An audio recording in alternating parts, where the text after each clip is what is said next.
Hello everyone, my name is Devina Nuraini Islami and Arini Amalia. Monita, what are you reading? Bekantan. I think I'm going to talk about this primate for my science project next week. Cool. Is there this brown monkey with a long and big ring? Yes, and Bekantan is quite big.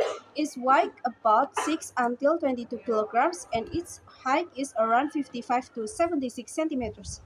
Interestingly, its tail is almost as long as its body.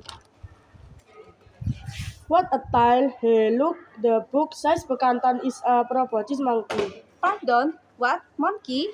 Proboscis monkey, it means a long-nosed monkey. An interesting name but hard to say. It also has another name, Nasalis lavatus.